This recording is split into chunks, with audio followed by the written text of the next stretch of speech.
Ser podcast. Episodio 79. Con 2 bigotes por banda. Muy buenas a todos, ¿qué tal, Antonio? Muy buenas, ¿qué tal, Nerea? Cuenta Emilia Hernández que su vida cambió cuando un día, hace más de 40 años, descubrió en Londres la librería Gaze the World. Años después pasó horas y horas en la Oscar Wilde, en el tiempo en el que estuvo viviendo en Nueva York. Cuenta que en ellas encontró los libros que le enseñaron a entenderse y a saber que sí, que podía amar a las mujeres. Unos años más tarde, hace ya más de 30, Mili volvió a España y fundó la librería Bercana, la primera LGTBI de nuestro país. Y después de la librería Vino de Gales, la editorial, que también acaba de cumplir los 30 años, Mili fue una pionera en muchos sentidos, tanto en el mundo editorial como en el activismo. Después han venido otras y otras que nos han mostrado a través de sus libros o en los estantes de sus establecimientos lo necesaria que es la literatura LGTBI, tanto en la ficción como en la no ficción, para que, como bien dice nuestra amiga Terci, Laura Terciado, nunca más volvamos a sentirnos la única boyera de Ávila. Lo normal. El podcast de Antonio Nuño y Nerea Pérez de las Heras.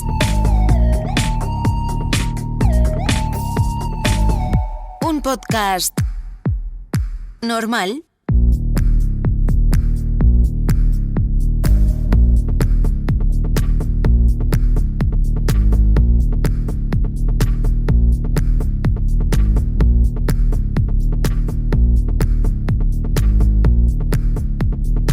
Hay quien piensa que las personas que se dedican a la edición independiente o bien están un poco locas, o bien son masocas, o bien las dos cosas a la vez. Enseguida sabremos si Alberto Rodríguez y Gonzalo Izquierdo están locos, son masocas o ambas cosas, pero lo cierto es que desde hace más de 10 años están al frente de la editorial Dos Bigotes. Se presentan a sí mismos en forma de prospecto. Dos Bigotes está especializada en temática LGTBI, feminismo y género. Su objetivo no es excluir a nadie, sino todo lo contrario. Creemos que la buena literatura interesa a todo tipo de lectores, más allá de cuestiones de género o identidad sexual. Sus libros están concebidos para aliviar los síntomas de aquellos que quieran, por un lado, disfrutar de las obras de autores españoles y extranjeros y, por otro lado, descubrir títulos que no habían sido traducidos al castellano o que no han tenido la difusión merecida. Alberto Rodríguez, uno de los Dos Bigotes, ¿qué tal? Hola, ¿qué tal? Gonzalo Izquierdo, muy buenas. Hola, ¿qué tal? Muy buenas. Oye, no sabemos si lo de Dos Bigotes viene por aquella famosa frase de Rocío de Palma en Kika: un hombre con bigote es facha o maricón o las dos cosas juntas. Y parece evidente que vosotros muy fachas podría no sois, ser, ¿no? Podría ser. No, creo que no, fachas pero fachas no. Y bigote llevamos de vez en cuando, tampoco siempre. El bigote es difícil. A mí me gusta, pero me afeito, me dejo bigote solo y luego ya estoy como... Me veo raro. Me gusta, pero no lo sé. Es algo complicado, aunque ahora está muy de moda. Antes de ponernos serios, vamos con un poquito de salseo. ¿Vosotros cómo os conocisteis? Pues nos conocimos trabajando hace ya, ¿cuántos años, Gonzalo? 15 años o 16 años. Sí. Pues trabajábamos juntos de periodistas en un medio de comunicación y allí pues surgió el amor. Ahí nos enamoramos, nos hicimos pareja. Y pues también nos despidieron a la vez, justo donde trabajábamos, pues no sé cuánta gente despidieron el mismo día, unas 20 personas. Fue una sangría, lo contamos siempre, pero me gusta contarlo porque estas cosas hay que recordarlas, que estábamos de vacaciones porque despidieron a 20 y tantas personas estando de vacaciones. Era un viernes del mes de julio. ¿No se puede decir al medio, chicos? Sí, en Terra, estábamos en Terra. Ah, claro. Sí. Un clásico. Un clásico. Y nos despidieron por WhatsApp. Bueno, por WhatsApp. Genial, elegantísimo. Nos llamaron primero a Alberto y dijo, no lo cojo, estoy de vacaciones, y luego a mí dijeron, sabemos que estás con Alberto, así que dile que estáis despedidos los dos. Qué elegancia, ¿no? Fue muy fuerte. Sí, pues mira, volvimos de la playa, llegamos al hotel, encendimos la wifi y teníamos un grupo de gente del trabajo que se llamaba Malas Noticias. Y ahí era pues en directo, ya poniendo la gente. Me acaban de llamar para despedirme, a mí también, así todo el mundo. Y esto había sido pues hacía unas horas. Cuando lo vimos dijimos, uy, pues nos hemos librado porque ya ha pasado tiempo y no sabemos nada. Y justo lo decimos y nos llaman a los dos para despedirnos, pero muy felices, la verdad. La orquesta del Titanic. Ese día no. Ese día luego nos compramos, nos pillamos unas cervezas y nos fuimos a la playa por la noche. Estábamos los dos viendo el mar diciendo, ¿qué vamos a hacer a partir de ahora? Pues hija, Dos Bigotes. Bueno, pues vamos con ese paso. ¿Cómo decidís poner en marcha un proyecto como Dos Bigotes? Pues, a ver, en aquel momento del despido que decíamos, era 2013, somos periodistas, no había trabajo de periodista en ninguna parte, nuestros amigos conocidos pues también estaban o en paro o en situación muy precaria y dijimos, mira, también el último año del trabajo fue bastante horrible, tenemos que reconocerlo, y dijimos, pues ya es que nunca más queremos trabajar para la gente, así que vamos a hacer un proyecto personal. Desde hacía tiempo queríamos iniciar algo cultural y también vinculado justo a la temática o al colectivo o al activismo LGTBIQ+, así que realmente pues el despido fue una oportunidad para iniciar este proyecto. Y tú decías antes si estamos locos o masocas, estamos muy contentos realmente y muy felices. Fue un poco lanzarnos a la piscina, fue un poco momento de locura inicial porque no sabíamos realmente cómo íbamos a llevar Dos Bigotes, qué iba a ser de la editorial, de nuestra vida a partir de entonces, pero llevamos 11 años y el resumen es que estamos muy satisfechos con el trabajo, la verdad. Bueno, a buen puerto llegó la locura y el masoquismo a partes iguales. ¿Teníais algún referente? ¿Alguien en quien fijaros? Pues sí, la verdad que un montón de editoriales independientes que justo además por aquella época pues estaban floreciendo y nos gustaba lo que hacían, evidentemente editoriales como Egales, que es pues, la editorial pionera en la temática LGTBIQ+, y también otras muchas editoriales que apostaban por autoras y autores que no estaban publicados, que arriesgaban un montón, y un poco fue el ejemplo, la verdad. Seguir, también teníamos muy claro que queríamos hacer las cositas poco a poco y fijándonos pues en esos sellos que nos inspiraban y que ya nos habían dicho un poco de chicos, agarraos que esto es difícil, pero bueno, pues eso, nos lanzamos a la piscina, como dice Al, es que tampoco teníamos demasiadas oportunidades y no queríamos trabajar en un medio de comunicación que estábamos ya bastante quemados. En abril de 2014 arrancasteis con El Armario de Acero, una antología de autores rusos contemporáneos con sensibilidad hacia el mundo LGTBI en un entorno tan hostil como era la Rusia de Putin. ¿Por qué precisamente este libro para empezar? Pues justo un poco fue declaración de intenciones. Justo el año anterior había Putin promulgado las leyes contra la llamada propaganda homosexual, entonces queríamos saber cómo sobrevivían o qué inquietudes, qué intereses tenían aquellas autoras y autores que tenían sensibilidad por la temática LGTBIQ+, y hacer como una especie de foto fija de la realidad del colectivo en Rusia, como tú decías, en un entorno y un contexto tan desfavorable y tan hostil. Como somos periodistas, también desde el principio de la editorial queríamos pues que los libros mostrasen realidades complejas, realidades que quizás están en un medio de comunicación durante una semana, 2 semanas y luego se olvida porque ya hay otra noticia que las reemplaza. Entonces queríamos que los libros perdurasen en el tiempo y que cualquiera, a lo mejor 5 años después o 6 años después de haber publicado un libro, pudiera acercarse pues a situaciones que nos pueden resultar un tanto ajenas, pero que sí que nos enriquecen, ¿no? En estos años habéis publicado más de 100 títulos. Ya. ¿Hay alguno o algunos a los que les tengáis un especial cariño? ¡Ay, los hijos y las hijas! Claro. ¡Qué complicado! Un montón. Fíjate, pues el primero, por todo lo que supuso, que fue nuestro máster de edición fue El Armario de Acero, porque veníamos del periodismo, teníamos contactos, sí, a través del periodismo sí que teníamos contactos con el ámbito editorial, pero desde otro punto. Y aquí aprendimos un montón de cosas, pero desde elegir el papel hasta pues eso, buscar una imprenta, maquetador, dar con el diseñador, dar con Raúl Lázaro, que es el que se encarga de los diseños de Dos Bigotes, y libros un montón. Mira, así que se me ocurre ahora mismo Vestidas de Azul de Valeria Vegas por todo lo que supuso, por entrar en contacto con ella, por la oportunidad que supuso para la editorial y por todo lo demás. Bueno, y también porque nos permitió salir en la serie haciendo de nosotros mismos. sobre todo por eso. Muy difícil el papel. Muy difícil. Oye, escribí hace poco Rosa Montero sobre la cantidad de libros que se escriben y nunca se llegan a editar. ¿Qué porcentaje de los escritos que os llegan termináis publicando? Pues muy poquito. Mira, justo el año pasado creo que fue, que dimos también pues una especie de charla en una librería hablando de la editorial y de nuestro trabajo como editores, y para esa charla hicimos como un cálculo aproximado de los originales que recibimos o de las propuestas que recibimos en un año, que de media pueden ser como, y me quedo un poquito corto, como 2 propuestas al día. Eso hace un total de 700 manuscritos en un año, y de esos publicamos al año 10, 12 títulos. O sea, es un porcentaje realmente muy pequeñito el que llegamos a publicar, y de esos libros que publicamos, algunos son proyectos que nacen de la propia editorial, que ni siquiera son libros que hemos recibido, pero sí entre propuestas de autoras, autores, traductoras que también nos envían sus propuestas para traducir al español, agencias literarias. Recibimos muchos, la verdad, y sí que es un poco una de nuestras mayores penas, la verdad, en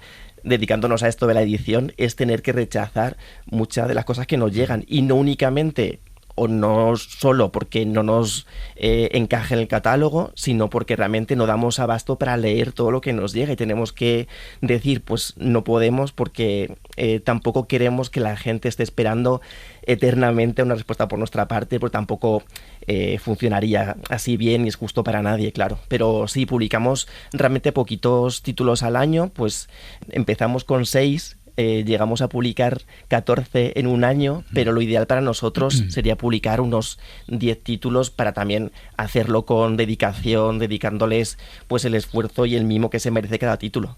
Y porque también en la medida de lo posible nos gustaría no contribuir demasiado a ese sector sobresaturado de novedades. Desde el principio también hemos tratado, lo que pasa es que luego al final la rueda editorial es difícil y es imparable, pero hemos tratado que los libros tengan una vida más larga que 3 meses o que 4 meses, porque vivimos en una sociedad que solo importa la novedad, y lo que mola mucho es cuando pues han pasado 7 años, 8 años o los que sea, y esos títulos, o hay títulos del catálogo que se siguen vendiendo, que siguen encontrando lectoras. Eso nos parece muy guay, pero es complicado, porque pues como os podéis imaginar, el sector es bastante difícil. ¿Y cuál es el criterio para publicar en Dos Bigotes? A ver, lo primero te diría que es publicar aquello que nos gustaría leer como lectores. Es como un paso previo que creo que Gonzalo y yo sí que podemos compartir. Pero también hay otros muchos criterios, que sería pues dar visibilidad a todo el colectivo LGTBQ+, pues no queremos centrarnos evidentemente en una de las siglas que está sobre representada en general, sino queremos abarcar pues las siglas del colectivo en su mayor extensión, y también pues que nos emocionen, también depende de cada título o lo que queramos transmitir en cada título, pero pues está desde pasar un buen rato, divertirnos, conocer historias diferentes o historias que realmente aporten, con las que puedas aprender y descubrir cosas. Hay varios criterios. Al final lo hacemos un poco por intuición y por lo que queremos publicar. No, y también yo creo que lo que decías también, que de alguna manera nos atraviesen y que de alguna manera también nos entusiasmen, porque no hay nada peor, y también a nuestro nivel es imposible defender, si tienes una editorial que publica al mes 20 títulos, sí, pero en nuestro caso es muy difícil defender títulos en los que no crees, porque todo el proceso es muy cercano, estamos con las autoras, es lo más cercano que podemos.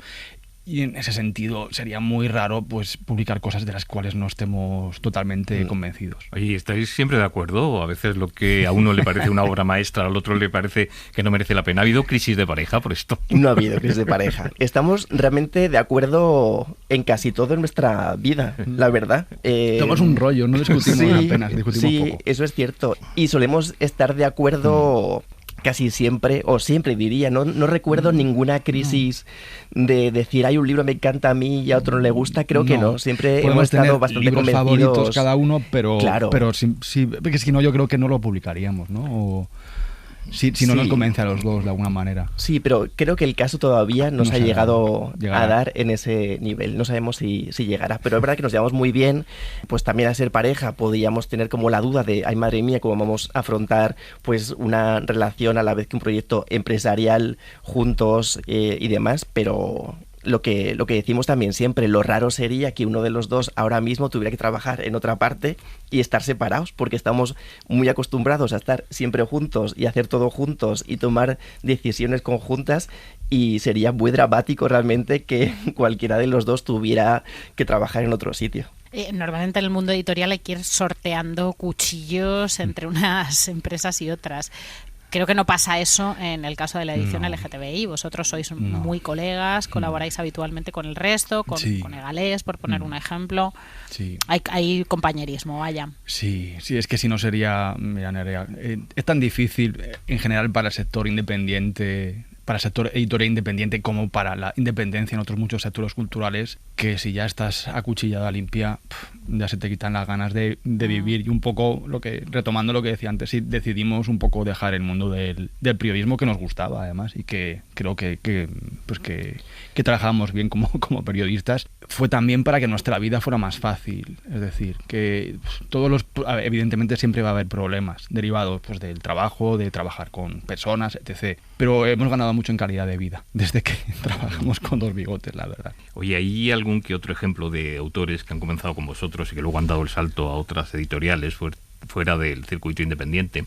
Recordamos, por ejemplo, ahora el caso de David Duclés, a quien publicasteis su segunda novela, Emilio y Octubre, y luego dio el salto a Siruela con el que es sin duda el fenómeno editorial de los últimos meses, La Península de las Casas Vacías. ¿Eso molesta o entendéis que es ley de vida? Eso es fuerte. Bueno, es fuerte. Nosotros estamos muy felices molesta por David, no molesta para nada. Somos súper vecinos además justo ahora, así que le vemos de vez en cuando. Y realmente es un orgullo, la verdad, porque hace mucha ilusión que si has publicado un libro de un autor, luego ese autor, su siguiente obra, sea tan archiconocida, tan vendida, y está viviendo realmente lo que cualquier autor podría soñar, porque sí que es un nivel de exposición, de visibilidad, de buenas críticas, de ventas, etcétera, que es algo realmente que ocurre muy poquitas veces. Y estamos muy felices por David. Y de creer en uno mismo, ¿eh? Sí, total. Bueno, además que David se lo merece, o sea, no es que otra gente no, que también, pero en el caso de David, que le conocemos, tiene mucho talento y tiene mucha creatividad, lo hace todo muy bien, no solamente escribir, sino todo lo que hace vinculado al mundo del arte, lo hace con muchísima dedicación y mucho esfuerzo, así que se merece lo mejor. Y justo publicamos Emilio en Octubre en 2020, que fue el año pandémico, teníamos previsto publicarlo pues antes de que llegara la pandemia de COVID, y es verdad que ese año fue pues muy extraño, y los libros que publicamos en aquel momento pues tuvieron una vida limitada y condicionada justo por las circunstancias, ¿no? Cuando publicamos a David, no pudimos hacer presentaciones, luego David se marchó a vivir a Francia y estuvo 2 años fuera, y es un libro que realmente no hemos podido presentar todavía con David, que vamos a hacer algo en el mes de mayo, pero ahora está teniendo una nueva vida gracias justo al éxito que tiene David ahora, y nos hizo muchísima ilusión que hace unos días salió en el panel final de la Ruleta de la Suerte, que somos muy fans del programa, y justo en el panel final salió Emilio y Octubre, David Duclés, que no lo adivinaron, pero realmente es un orgullo que un libro que hemos publicado salga en la ruleta. Sí, ya al final además que pues evidentemente sabemos pues nuestro nivel, nuestra fuerza comunicativa es diferente a la que puede tener un gran grupo, pues evidentemente no podemos competir en ese sentido, pero sí que ahora pues el libro está, pues es lo que dice Alberto, está teniendo una segunda vida y pues nos viene muy bien, la verdad. Oye, algunas autoras nos han dicho en este podcast que no se sentían cómodas con que su literatura fuera catalogada como LGTBI, porque pensaban que eso era encasillar, en cierto modo, lo que ellas escriben. Es el caso, por ejemplo, de Alana Portero, de Camila Sosa o de Ariel Florencia Richards. ¿Qué pensáis vosotros? Pues es un tema complicado, la verdad, porque sí que es cierto que, pues lo que también se dice siempre, ¿no? Que lo que no se nombra no existe, y en este caso, pues una etiqueta, unas siglas, pues sirven para visibilizar historias, narrativas, experiencias, etcétera, pero por el otro lado sí que es cierto que quizás hay gente que no se acerca a estas historias precisamente por la etiqueta. Nosotros, pues también como decíamos un poco al principio, ¿no? También la editorial es una especie de activismo que hacemos a través de los libros, entonces sí que partiendo de la etiqueta pensamos que podemos pues contribuir a una sociedad mejor, por decirlo de algún modo, aunque también suene un poco ingenuo, pero también lo decimos siempre, y también lo decía Nerea justo al leer nuestro prospecto que lleva 11 años en la página web, quizás deberíamos actualizarlo en algún momento, pero que justo lo decimos siempre, que estamos especializados en temática, pero no en tipo de lectores. Cualquier persona que le guste leer la buena literatura, y descubrir historias y sienta curiosidad por conocer autores nuevos o libros un poco diferentes, pues pueden leer libros de Dos Bigotes, ¿no? Más allá de su género, identidad u orientación. El problema que eso quizás luego en la práctica no es tan fácil, y ya llevamos muchos años con la editorial, y lo siento mucho por si alguien no lo sabe, pero todavía sigue existiendo prejuicios hacia nuestras historias, y todavía hay gente que igual pues un libro que esté... Sí, pero bueno, pues que es una etiqueta como puede ser otras muchas, pero todavía echa para atrás, y nosotros nos empeñamos en que no sea así, pero es una labor difícil, y es una labor además que va al amparo de lo que va pasando en la sociedad, ¿no? Por eso digo, pero desde el principio, desde el minuto 1, teníamos muy claro que queríamos que todos nuestros títulos estuvieran dirigidos a las personas del colectivo, pero también que trascendieran eso. ¿Que lo hemos conseguido? Bueno, no lo sé, pero por lo menos lo intentamos, porque sí que nos parece importante. Bigoteando, un subidón cultural de Editorial Dos Bigotes en formato podcast. A ver, esto es... Esto es un crossover. Directamente la competencia. Esto es la competencia, pero ¿qué? Sí, pero es que aquí somos todas... vivimos en el exaequo. Y además se me escucha cantar Sorry. Vale, gracias. ¿Qué es Bigoteando, chicos? Hablándonos un poco de este podcast. Pues Bigoteando es el podcast de Dos Bigotes, que justo ahora es también videopodcast. Vamos a hacer 10 episodios durante 2025 y los 10 van a ser también en formato vídeo para que la gente pueda vernos, escucharnos y casi tocarnos. Todavía no, es el lema. ¿Vais a hacer los pasos de Rocky Horror Picture Show?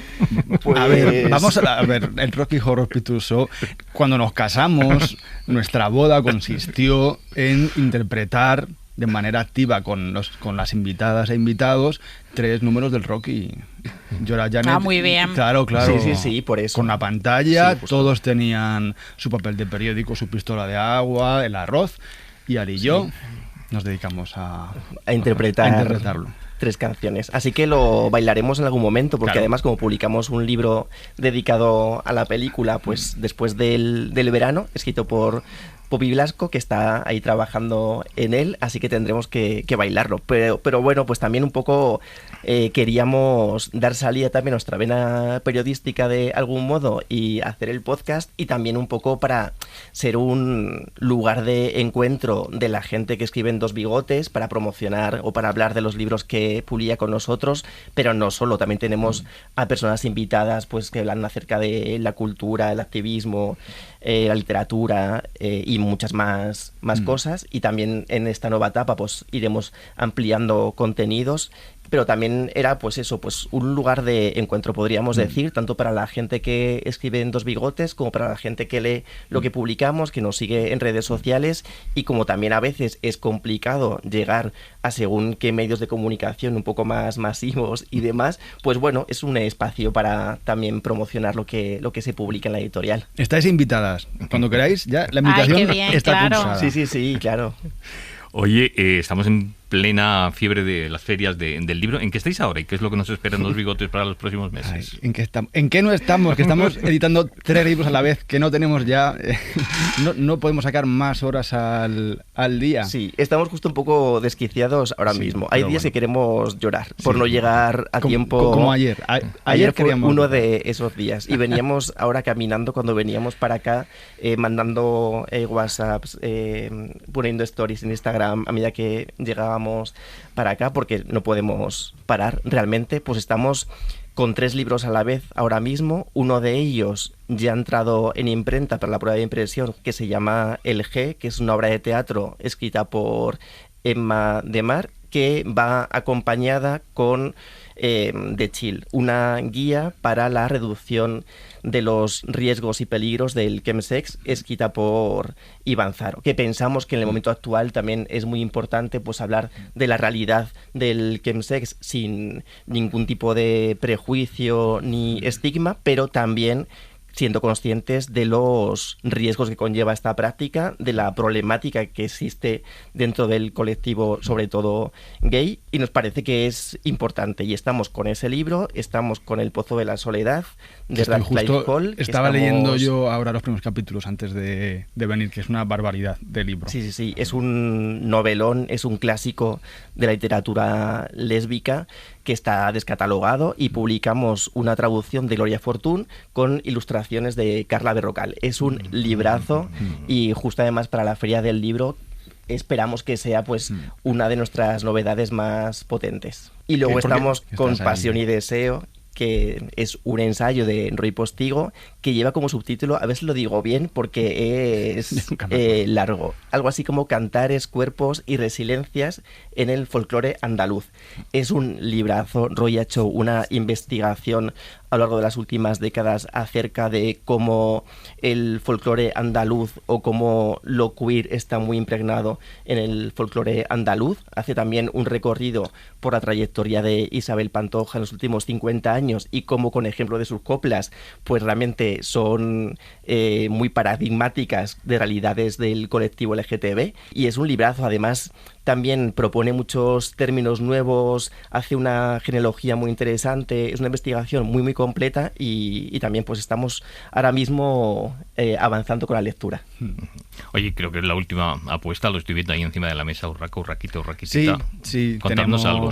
La novela es la primera novela de Jaime Riba, que bueno, es su primera novela, y siempre decimos que él es actor, pero sobre todo tiene un espíritu de escritor alucinante. Si antes nos preguntabas, Nerea, de cuándo o cuáles son los criterios para publicar en Dos Bigotes, pues justo el libro de Jaime, que nos envió 8 páginas, le dijimos sí, adelante, pues que hay una voz narrativa que nada más abrir el libro la ves, y hay un trabajo con el lenguaje, y hay imaginación, y hay todas esas cosas que como lectores nos gusta en un libro. Siempre hablar de calidad literaria es algo súper subjetivo, pero también creo pues eso, que en Dos Bigotes sí que tenemos una línea de lo que nosotros pensamos que es calidad literaria, y un libro como este, que es una novela que combina un realismo mágico y lo lleva a un terreno costumbrista, a un terreno español, sin decir que está ambientada en España, pero todo muy singular. Y creemos también, quizás como en el caso de David o de otras autoras y autores que hemos publicado, que hay como madera de escritor, aquí la hay. Pues qué ganas de que caiga en nuestras manos todo eso, chicos. Gonzalo Izquierdo, Alberto Rodríguez, que esta aventura que se llama Dos Bigotes siga dándonos muchos ratos de placer durante mucho tiempo. Seguro que sí. Muchísimas gracias. Gracias, chicos. Un beso, chicos. Gracias.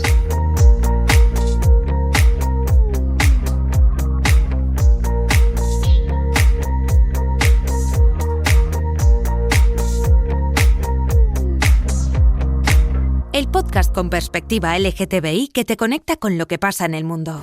When you walk through the storm, hold your head up high, and don't be afraid of the dark, because at the end of that storm, there's a golden sky. Seguimos haciendo memoria con nombres que han marcado la historia de nuestro colectivo. Aunque siempre han existido mujeres trans, y no solo en Occidente, han sido secularmente invisibles. A comienzos del siglo pasado, algunas de ellas quisieron salir de ese silencio. Los avances científicos en cuanto a tratamientos hormonales y cirugías de reasignación facilitaron que algunas mujeres saltaran a la palestra en los años 30 y 40. Sin duda la más conocida fue Lili Elbe, la pintora danesa a la que Tom Hopper inmortalizó en La chica danesa.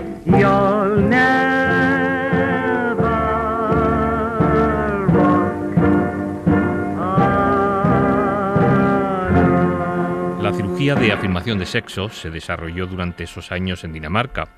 Es por eso que Christine Jorgensen, una joven neoyorquina que había pasado por el ejército, decidió acudir a Copenhague a comienzos de los años 50 para intentar convertirse en la persona que ella quería ser. Christine sabía que era mujer desde que era muy pequeña. Mi punto de no retorno creo que empezó desde el momento en el que yo fui consciente de que era diferente. Hay un enorme problema en el mundo con los niños que tienen que vivir con la sensación de que son diferentes. La vuelta a Estados Unidos desde Dinamarca fue todo un acontecimiento. El 1 de diciembre de 1952, Christine da una rueda de prensa ante la multitud de medios que se congregaban para conocer su historia. Estoy muy feliz de estar de vuelta y no tengo planes de momento. Quiero agradeceros que estéis aquí, pero creo que esto es demasiado. Muchas gracias. Christine se hizo enormemente famosa, llegó a ser portada del New York Daily News e incluso llegó a ser elegida Mujer del Año. Se labró una carrera como actriz, cantante y fotógrafa. Sirvió de ejemplo para muchas mujeres, pero hubo también quien consideró que su éxito se debía a lo peculiar de su propia historia. Un periodista le llegó a preguntar si ese éxito se debía a que era una friki. Bueno, puede haber alguna duda de que hay una gran parte de mi público que tiene esa actitud. Afortunadamente, ellos la tienen cuando entran, pero por lo que les he oído a los propietarios de los clubes, parece tener una actitud muy diferente cuando salen.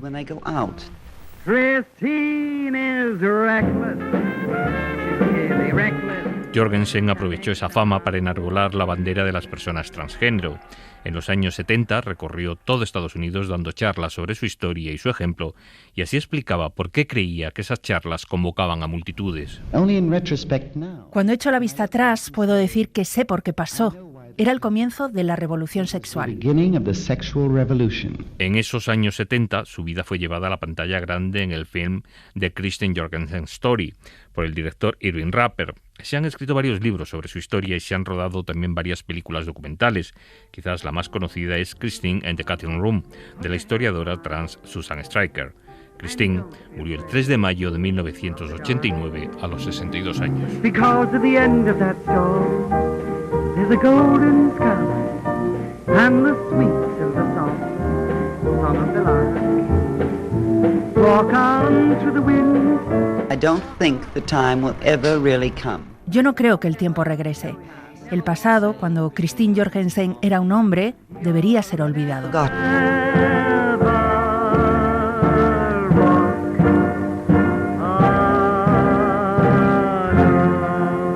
El sábado 17 es Eurovisión, lo que durante mucho tiempo fue nuestra Champions para el colectivo LGTBI.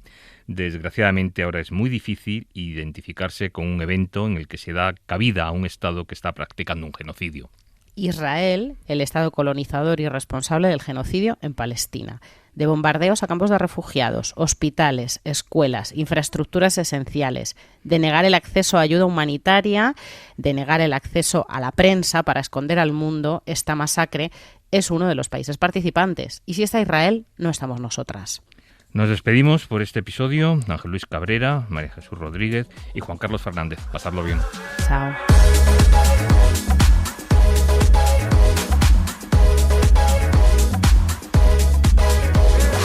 Lo normal es una producción de Ser Podcast.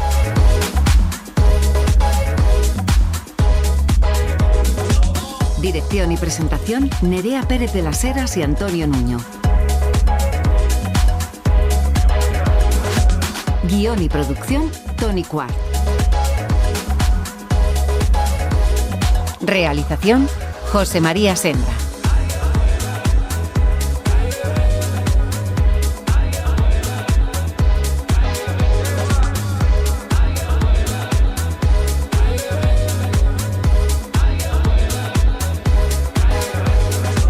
Para no perderte ningún episodio, síguenos y suscríbete en la aplicación y la web de la cadena SER y en todas las plataformas.